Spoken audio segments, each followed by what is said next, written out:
আমি আপনাকে এই প্রশ্নটা করার জন্য, এই প্রশ্নটার উত্তর দেওয়াটা আমার জন্য খুবই জটিল। কারণ হলো আমি একটা রাজনৈতিক দল করি, এক সময় আমি আওয়ামী লীগ করতাম, 40 বছর আমি আওয়ামী লীগ করেছি। আমি ছাত্রলীগের প্রেসিডেন্ট ছিলাম, সেক্রেটারি ছিলাম, আওয়ামী লীগের এমপি ছিলাম, সেন্ট্রাল এক্সিকিউটিভ, খুব এটা জানেন সবই আপনি, আমার তো আর বলার কিছু থাকে না। এখন আমি কিছু বললেই বলে উনি আওয়ামী লীগের পক্ষে বলে। এখন আমি যদি আপনাকে যে মুক্তিযুদ্ধ বললেই যদি পিছনের ছবিটা বঙ্গবন্ধু শেখ মুজিবুর রহমানের বাইশে উঠে, আমি কি করতে পারি? মুক্তিযুদ্ধ বললেই যদি যুদ্ধার খাতায় জেনারেল জিয়ার নামটা মেজর জিয়া বাইশে উঠে, আমি কি করতে পারি? মুক্তিযুদ্ধ বললেই যদি মুজিবনগর সরকারের তাজউদ্দিন নজরুলের চেহারা ভাইসে, সৈয়দ নজরুলের চেহারা, আমি কি করতে পারি? এটা তো ইতিহাসের সত্য। আমি যে কথাটা আপনাকে বল, 5 তারিখের উত্তরটা আমি দিব না। এই কারণে দিব না, আমি জিজ্ঞাসা করব যারা গত 15-16 বছর তার মেয়েকে ব্যবহার করে, অথবা তার মেয়ে ব্যবহৃত, অথবা তার মেয়ের নেতৃত্বে এই দেশটাকে যারা লুট করে, আঙ্গুল ফুলে কলা গাছ ফুলে বট গাছ হয়েছে, ওইসব আমি খুব বাজে ভাষায় বলি, আমি আমার ভাইয়ের মতো না। ভাই তো অক্সফোর্ডে লেখাপড়া করছেন, আমি তো আর অক্সফোর্ডে, আমি তো বট গাছের নিচে লেখাপড়া করছি।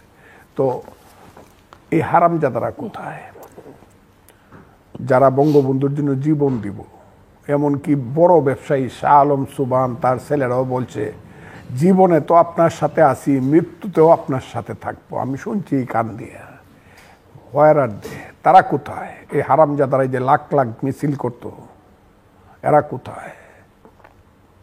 তামিলনাড়ুর একজন সাধারণ চিত্রনায়িকা ছিল, 2-3বার মুখ্যমন্ত্রী হয়েছে, জয়ললিতা। তার মৃত্যুর পরে যদি 134 জন লোক আত্মহত্যা করতে পারে, তাহলে বঙ্গবন্ধুর মাথার উপরে, স্ট্যাচুর উপরে প্রস্রাব করে তার বাড়ি পুরায় দেয়, আমি এটা বলতে হবে কেন? তারা কোথায়? একটা লোক জীবন দেখ, একটা, অনলি ওয়ান। ইতিহাস তো যা করার করবে, আমি এটা বলতে পারি। ইতিহাস কি করবে এই ব্যাপারটা বলতে পারি। আমি এইখানে বলছি, ঠিক আছে হাসিনা বাজে বক্তৃতা করছে, বঙ্গবন্ধু বাড়িতে, আমি একসময় বলছি না যে শেখ মুজিবুর রহমান খুব খারাপ মানুষ ছিল, আপনারা যে শূন্য থাকেন। কারণ 66 সনে সে 6 দফা দিয়া এই দেশে কইছে যে আমি শোষিত হচ্ছি, আমি বাঙালি শোষিত হচ্ছে। সে কত খারাপ কাজ করছে 6 দফা দিয়া। এই 66 সনে 6 দফা দিয়ে সে স্লোগান শিখাইছে, তুমি কে আমি কে, বাঙালি বাঙালি, তোমার আমার ঠিকানা পদ্মা মেঘনা যমুনা। অথচ আমাদের কত সুন্দর স্বাদের পাকিস্তান ছিল, আদমজিরা আমাদের দেশের মালিক ছিল, ইস্পাহানিরা আমাদের দেশে আসতো। এখন এই 75 বছর পরে দেখতাম আদমজির নাতি গাড়ি দৌড়ায় যাইতেছে, রোলস রয়েস গাড়ি, আমি হাততালি দিতাম। এই বেটা এই খারাপ কাজটা করছে। আরও কত পাঞ্জাবি ছেলেরা, সুন্দর সুন্দর ছেলেরা এসে আমাদের বোনদেরকে বিয়া করলে কত সুন্দর বাগনা বাগনি হইতো। এই খুব খারাপ কাজ করছে শেখ মুজিবুর রহমান, তার বাড়ি পুড়িয়ে দেওয়াই দরকার। কিন্তু আমি জিজ্ঞাসা করি, আমার জানা মতে এই কথাগুলো কিন্তু উঠবে, 7 জন বীর শ্রেষ্ঠ, তাদের স্কাল্পচার ভাঙ্গা হলো কেন বাংলাদেশে? 7 জন বীর শ্রেষ্ঠ, কি বলবো, কাকে বলবো? আমি কি আর্মিকে জিজ্ঞাসা করব? আমি কি জেনারেল ওয়াকারুজ্জামানকে জিজ্ঞাসা করব? আমি কি আর্মির অন্য কোনো লোককে জিজ্ঞাসা করব? আপনার কি মুক্তিযুদ্ধের ধারায় বাংলাদেশের আর্মি না? এই 7 জন লোক জীবন দিছে, বীর শ্রেষ্ঠ হয়েছে বলে তো আপনি বাংলাদেশের স্বাধীন দেশের আর্মি। না হলে কোন বেটা বাংলাদেশের বাঙালির ছেলে পাকিস্তানের জেনারেল হয়েছিল? কে লেফটেন্যান্ট জেনারেল হয়েছিল? এমএজি উসমানের মতো একজন প্রতিভাবান সামরিক অফিসার, যাকে জেনারেল মন্টুকুমারি বলছিল যে this boy once he will be the general of India. ভারত ভেঙে পাকিস্তান এসে কর্নেল হয়ে রিটায়ার করতে হয়েছে। সেই যে আর্মির জেনারেলরা বসে আছে, হাজার হাজার general, lieutenant general, major general, brigadier general, তারা কেন দেখে না যে ঠিক আছে শেখ মুজিবের বাড়ি ভাঙ্গে দেয়? কিন্তু এইসব ভাঙ্গে দেয় কেন? 7 জন বীর শ্রেষ্ঠ ভাঙ্গে দেয় কেন? স্কাল্পচার ভাঙ্গে দেয় কেন? ওই সুনামগঞ্জের হাওরে কৃষকের সুন্দর ছবি, টাঙ্গুয়ার হাওরে মানুষ যায়, ওই গাছের নিচে বসে বিশ্রাম নেয়, সুন্দর ছবি দেখে কৃষকের কাস্তে হাতে ধান কাটছে মাতলা মাথায়, সেই ছবি ভেঙে দেয় কেন? কেউ কি কোনোদিন জিজ্ঞাসা করছে? আমি আজকে পড়ছি পত্রিকায়।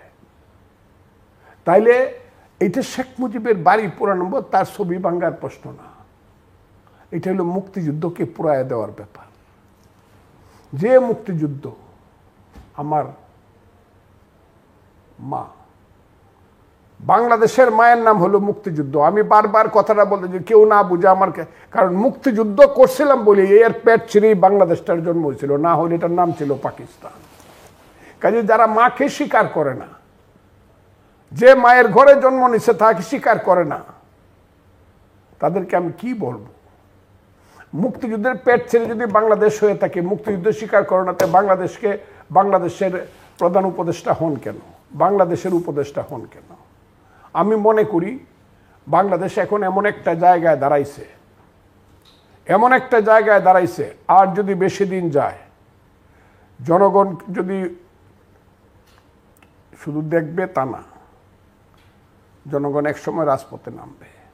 আমি বললাম, কারণ বাংলাদেশের সবচেয়ে প্রিয় নাম হলো মুক্তিযুদ্ধ।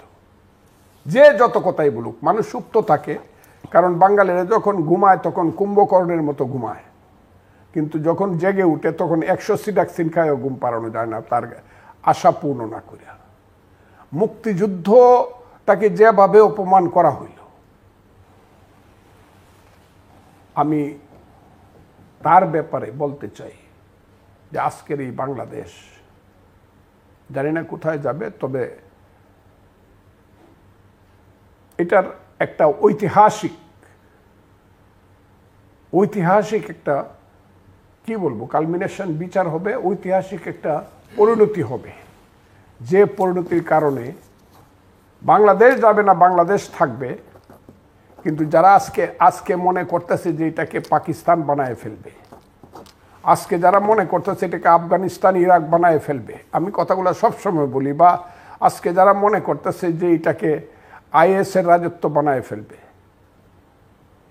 এত সোজা না। মানুষ কিন্তু দাঁড়াবে, এবং দাঁড়ায়। আর যদি আমরা না দাঁড়াই, তাহলে বুঝতে হবে ওই যে 7 কোটি সন্তানের হে মুগ্ধ জননী রেখেছ বাঙালি করে মানুষ করনি, এটা বুঝতে হবে। এইটা প্রতিষ্ঠিত হয়ে যাবে। এইটা আমরা প্রতিষ্ঠিত দিতে পারি না। আমরা যে মানুষ, আমরা যে বাঙালি জাতি বা বাংলাদেশের মানুষ, যে আমরা মানুষ যুদ্ধ করে একটা দেশ আসছিলাম, আমাদের যে চোখের স্বপ্ন ছিল, আমরা যে দিনের পর দিন, মাসের পর মাস আমরা ট্রেনিং দিয়েছিলাম, আষাঢ় শ্রাবণের বৃষ্টি ভরা রাতে আমরা বাংকারে থেকে যুদ্ধ করেছিলাম, স্বপ্ন ছিল দেশ যদি স্বাধীন হয়, গণতন্ত্র আসবে, মানুষের পেটের ভাত, পরনের কাপড় আসবে। স্বপ্নে দেখেছিলাম মানুষের মধ্যে একটা ধর্মনিরপেক্ষতা, সাম্প্রদায়িক, শুনো হে মানুষ ভাই, সবার উপরে মানুষ সত্য, তার উপরে নাই, হিন্দু নয় ওরা মুসলিম, জিজ্ঞাসে কোনো জন, কান্ডারি বলো ডুবিছে মানব সন্তান আমার মার।